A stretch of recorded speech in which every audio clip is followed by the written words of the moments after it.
অবশ্যই রাসেল ভাই, ভূত এফএমের সেই সোনালি দিনগুলোর কথা মনে করে একদম পিলে চমকানো হাড় হিম করা কালো জাদুর একটা ঘটনা নিয়ে এসেছি।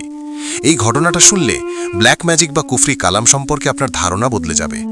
বিজ্ঞানের ছাত্র হয়েও আমি সেদিন যা দেখেছি তা কোনো লজিক দিয়ে ব্যাখ্যা করা যায় না। গল্পের নাম নিষিদ্ধ কালীর পুতুল ও শয়তানের সাধনা। প্রথম পর্ব, অন্ধকারের রোগী। হ্যালো রাসেল ভাই এবং ভূত.কমের সমস্ত কলিজার টুকরা শ্রোতা বন্ধুরা, আমার নাম জয়।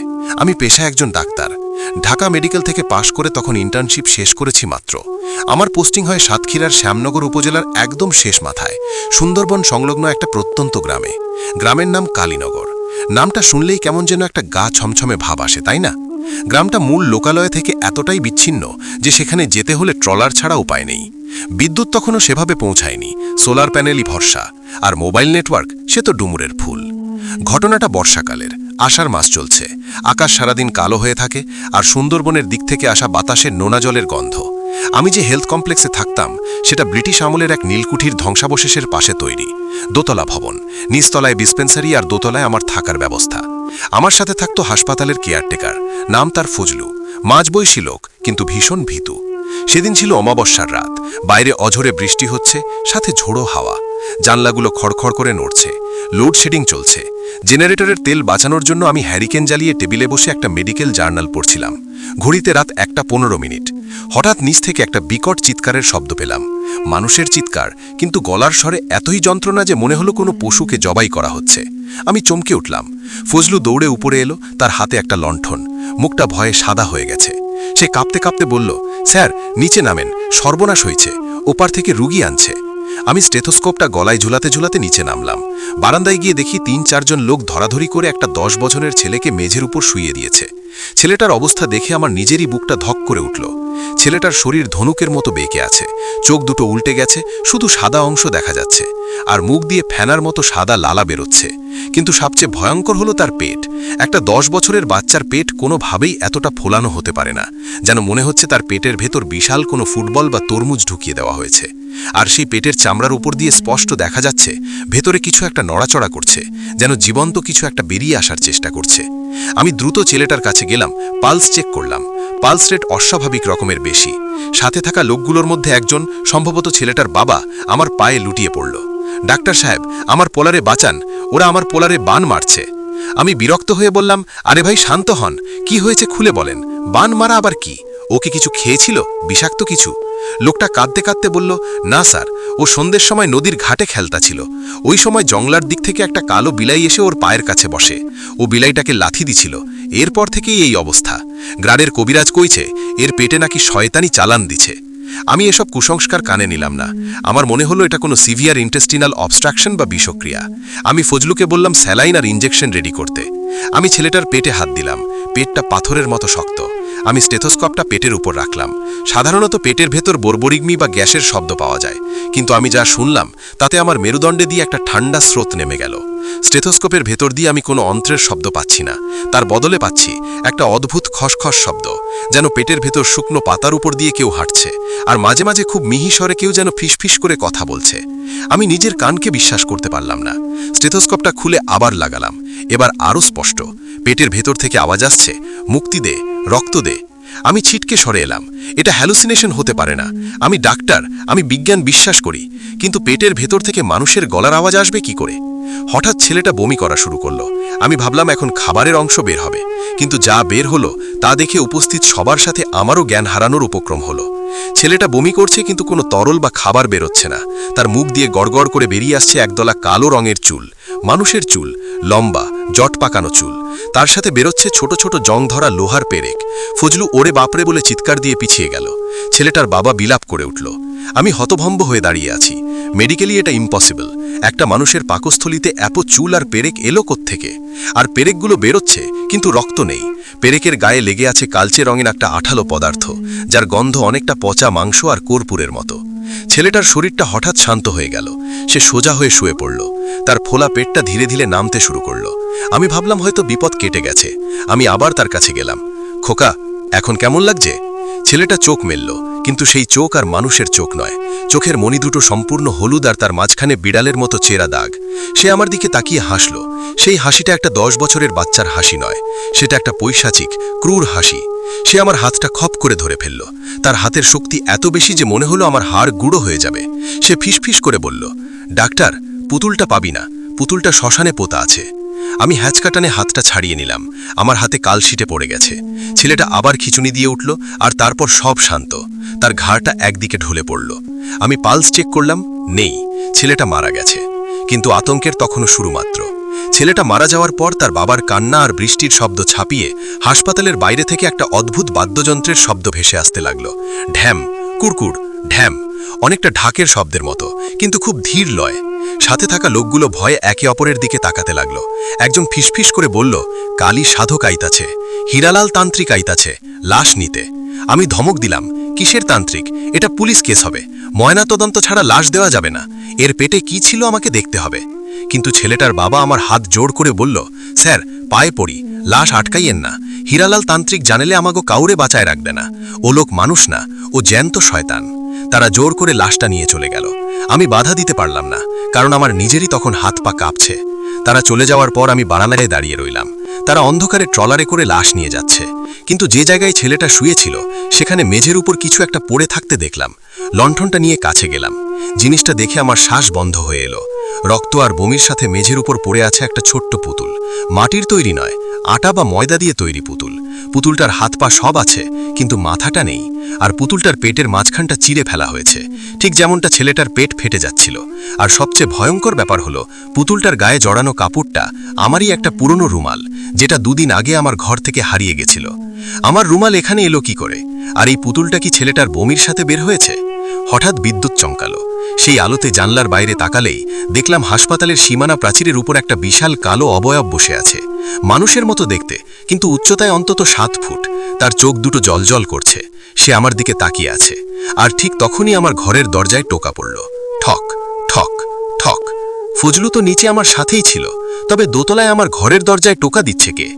আমার বুকের ভেতর তখন হাতুড়ি পেটার শব্দ হচ্ছে। ফজলু আমার হাত খামচে ধরে আছে, তার হাত বরফের মতো ঠান্ডা। আমি ইশারা করলাম চুপ থাকতে। সিঁড়ির দিক থেকে দৃষ্টি না সরিয়ে আমি হাতে একটা ভারী লোহার রড তুলে নিলাম, যেটা কলাপসিবল গেটের পাশে রাখা ছিল। দরজায় টোকাটা থামছে না। ঠক ঠক ঠক। কিন্তু অদ্ভুত ব্যাপার হলো, টোকাটা দরজার মাঝখানে বা উপরে নয়, দরজার একদম নিচের দিকে পড়ছে, যেন খুব বেটে কেউ কিংবা হামাগুড়ি দেওয়া কোনো প্রাণী নিচ থেকে টোকা দিচ্ছে। আমি ফজলুকে ফিসফিস করে বললাম, তুই এখানে দাঁড়া, আমি উপরে যাচ্ছি। ফজলু কাঁপা গলায় বলল, স্যার যাইয়েন না, ওটা মানুষ না। আমি ওর কথা না শুনে ধীর পায়ে সিঁড়ি দিয়ে উঠতে শুরু করলাম। কাঠির সিঁড়ি, প্রতি কদমে ক্যাচ ক্যাচ শব্দ হচ্ছে।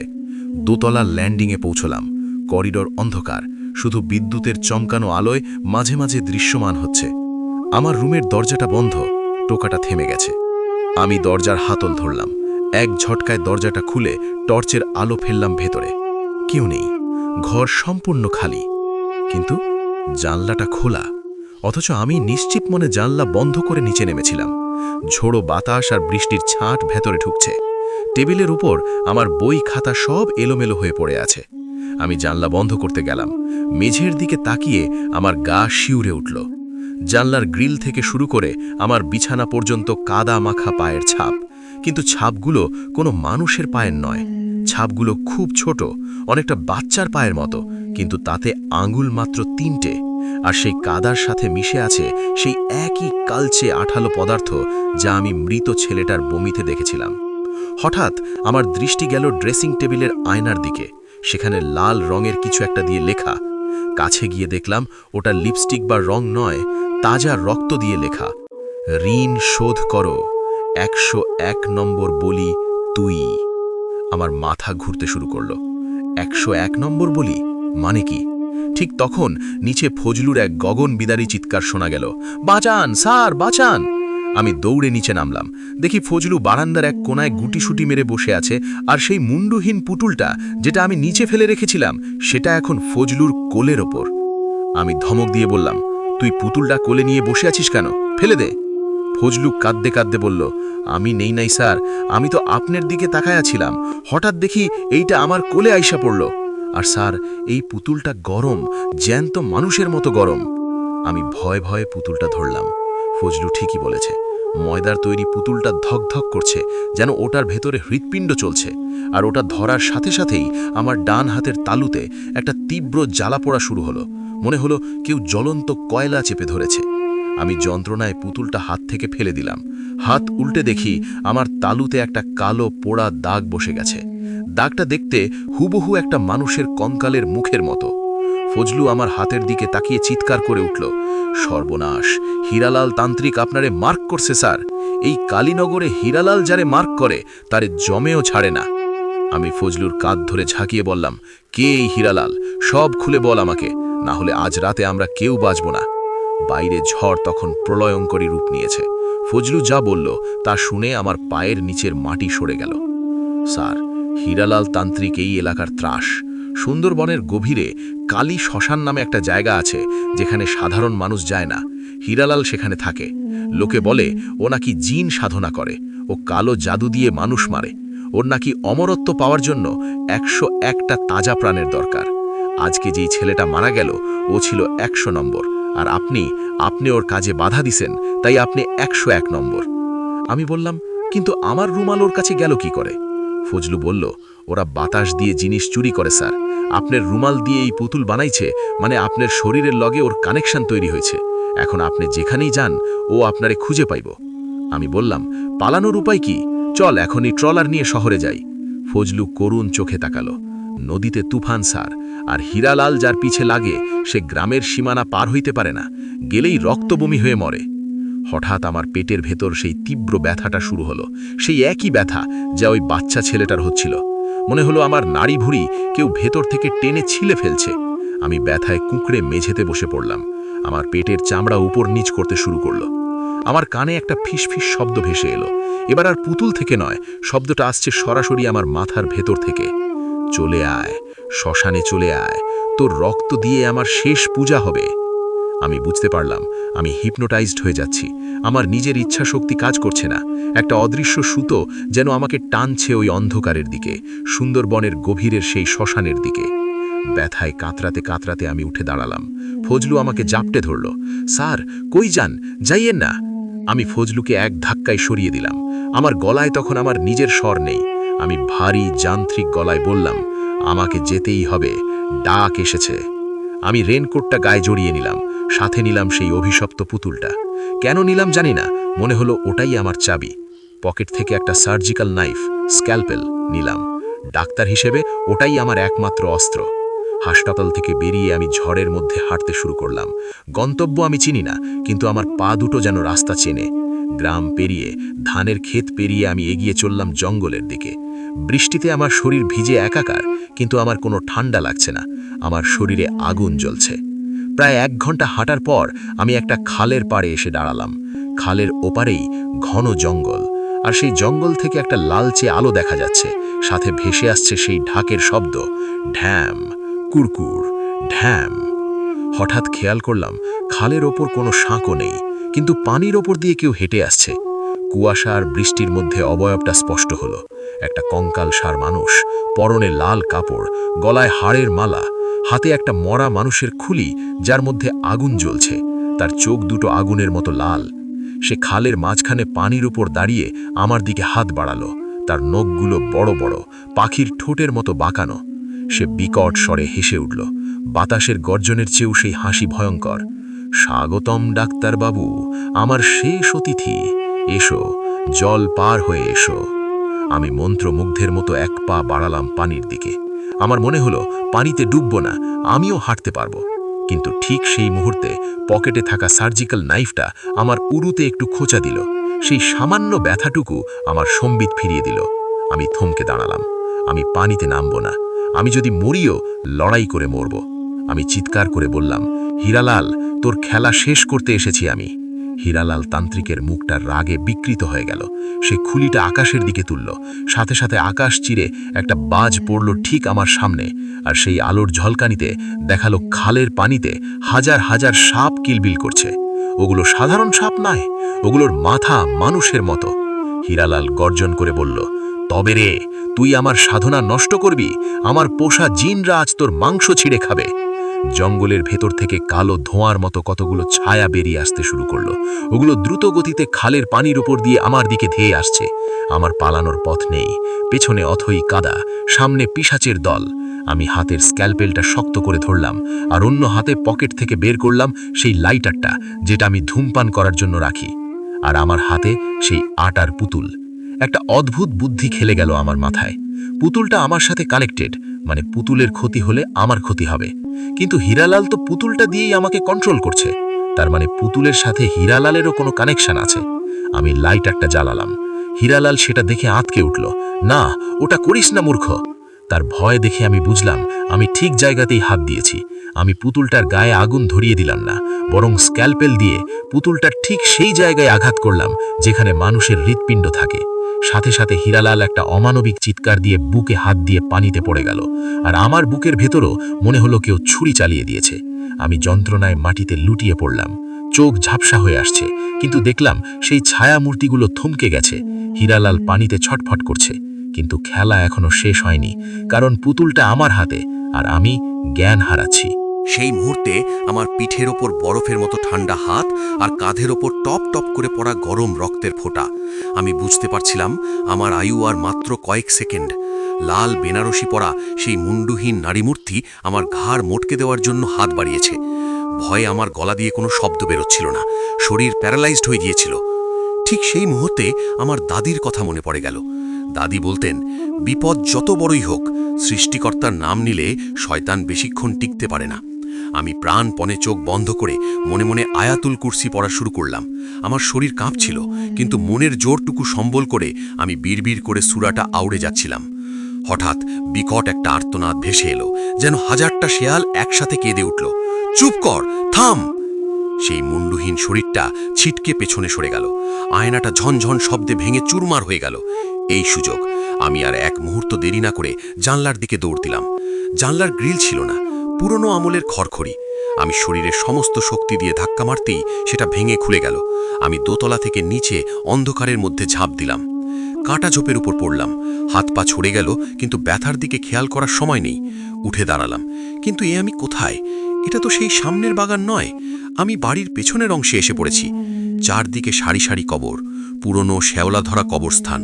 আবছা আলোয় একটা কবরের ফলক দেখে আমার পা আটকে গেল। সেখানে স্পষ্ট লেখা, চৌধুরী আরমান হোসেন, মৃত্যু 1952 সাল। আরমান হোসেন, ইনি তো সেই ডাইনিং টেবিলে বসা বড় কর্তা।